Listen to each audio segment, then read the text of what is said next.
Ha! Grabe nakakagulat na revelasyon tungkol kay Mikoy at Krista.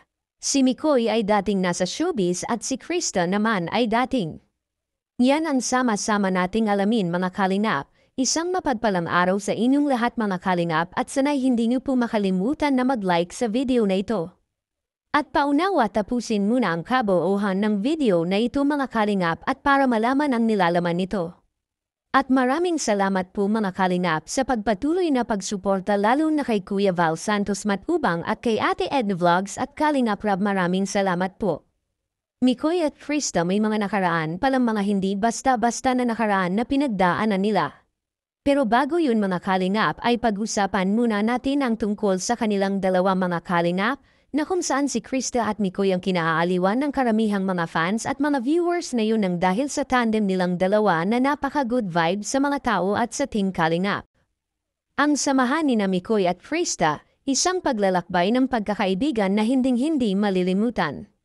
Sa bawat hakbang ng buhay, may mga tao tayong nakikilala na nagiging bahagi ng ating kwento, mga kaibigan na hindi lamang dumaan sa ating landas kundi naging gabay at saksi sa ating mga tagumpay at kabiguan. Isa na rito ang samahan ni na Mikoy at Krista, isang kwento ng pagkakaibigan na puno ng mga alaala at aral na hinding-hindi malilimutan. Mula sa kanilang unang pagkikita, agad nilang naramdaman ang koneksyon sa isa't isa. Si Mikoy, na likas na masayahin at palabiro, ay naging ilaw sa madilim na araw ni Krista, isang tahimik at masalimuot ang pinagmulan.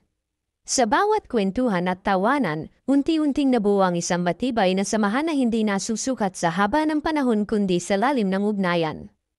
Isang halimbawa ng kanilang hindi malilimutang karanasan ay nang magkasama silang dumaan sa isang matinding pagsubok. Si Krista ay nawala ng mahal sa buhay at si Mikoy ay nandoon upang magbigay ng lakas at suporta. Hindi siya nagdalawang isip na maging sandigan ni Krista kahit na siya mismo ay may pinagdadaanan. Ang mga gabing magkasama silang naglalakad sa ilalim ng malamlam na buwan, nag-uusap tungkol sa mga pangarap at takot ay naging simbolo ng kanilang hindi matitinag na pagkakaibigan. Hindi ring malilimutan ang kanilang mga simpleng lakad sa parke, ang mga tawanan sa harap ng paborito nilang kapehan at ang mga lihim na ibinubukas sa isa't isa. Ang bawat sandali ay puno ng kahulugan at ang bawat alaala ay nagsilbing pundasyon ng kanilang samahan. Sa paglipas ng panahon, bagamat may mga pagkakataong sila ay nagkakalayo, nanatili ang kanilang koneksyon. Ang mga alaala ng kanilang pinagsamahan ay nagsilbing ilaw sa madilim na landas at ang mga aral na kanilang natutunan ay nagsilbing gabay sa kanilang mga desisyon sa buhay. Ang samahan ni na Mikoy at Krista ay isang patunay na ang tunay na pagkakaibigan ay hindi nasusukat sa haba ng panahon kundi sa lalim ng ugnayan. Ang kanilang kwento ay nagsisilbing inspirasyon sa atin na pahalagahan ang mga taong tapat at handang magsakripisyo para sa atin. Sa mundong puno ng pagbabago, ang mga tunay na kaibigan ay mga yaman na hindi matutumbasan ng kahit anong material na bagay.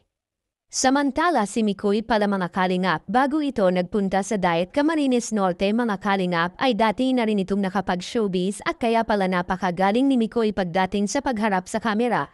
At ang nakakabilib pa dito mga kalingap ay si Krista na kung saan kaya niya makipagsabayan kay Mikoy kung anong kakulitan ni Mikoy. At dahil dito hindi sila nahirapan na magustuhan sila ng mga viewers dahil sa napakagaling nilang dalawa sa bawat serye na kanilang ipinapalabas. Ang samahan ni na Mikoy at Krista ay isang paalala na ang mga tunay na kaibigan ay hindi malilimutan. Sila ang mga taong nagiging bahagi ng ating kwento at patuloy na nagbibigay ng kulay at kahulugan sa ating buhay. Yung na-scout nyo ay ano na, sa next, Big 4 na. Part siya ng Big 4. Ka-level na nila Biancy, no? Carla. Isipin mo, sino-scout kay Biancy? Si Dr. Lab. Nag-scout kay Joy, si Kuya Andy. Kay Carla, ako. Tapos ikaw.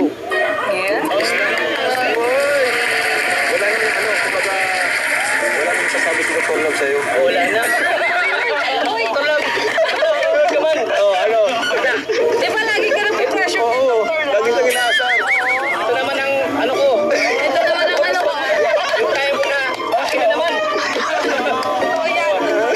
Ano lang, friendly competition. Best friend sila eh. Best friend sila. Kumbaga, nagpapagaling pero maganda rin yung ganun kasi mas lalo kayo sinisipagan.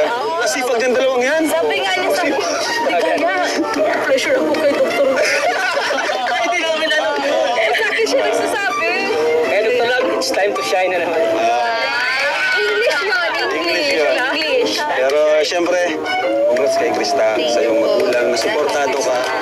Ano gusto mo sabihin sa mga sumusuporta sa'yo? Nagmamarathon. Opo. Grabe. Ayan po, unang-una man nagpapasalamat po ako sa mga walang sawang nanonood po sa mga vlog namin ni Kuya Mikoy po sa tandem po namin, tsaka sa lahat ng vlog po ni Kalinga Prab. Maraming salamat po sa support. Sana po di kayo magsawa. At abangan yung mga sunod na vlog. Uy, andyan na pala si Mikoy. Krista, parang natahimik si Krista, oh. Krista. Andiyan lang sa kuda. Tara, buka bro. Bro, grabe. Kaya ang suot mo. Siguro pinaplano ka na naman, ah. Ito talaga, may mga ano to eh. May mga plano to eh. May palaging may bala. Alam mo kung bakit? Babawi kasi to. Natalo siya ng nakaraan. Hi, Krista. Ay, Kuya. Ay, I'm here na. Mr. Mikoy. Bunga. Wala ba napapansin? Mukhang gwapo mo ngayon, ah. Forma? Saan ka mo? Sa bundok ko lang naman pag ganyan ka. Pungko na lang yun. Ay, sorry. Ano pong gusto niyo? Kape, Milo, tubig, buko juice. Bakit? Seryoso na yan. Ha? Mukhang pinagpapawisan ka. Wait. Oo nga eh. Kasi, kaya naman kung ikaw pa rin yung mag... Ano naman? Pero anong gusto mo nga? Teka lang ha. Naninibago ako sa'yo eh. Bakit? Teka nga, yan, dumiretso ka ha. Check lang kita. Di ba ang init ng hangin eh? Mainit. Parang mainit Hindi eh. kasi, nakakonsensya kasi ako. Di ba nung nakaraang last vlog natin? Oh. Sobrang sungit ko sa'yo. Eh nung mapanood ko din yun, sabi ko, ay akala ko nga pati, hindi ka nababalik dito kasi sinungitan kita nung nakaraan. Akala ko nadala ka na sa akin. Siguro, natakot ka no? Baka mawala ako sa'yo. Kape. Kape, gusto mo kape? Lubin mo talaga ha. Hindi, bumawin Isa pa, pa. Pa-check nga kita. Wala talaga.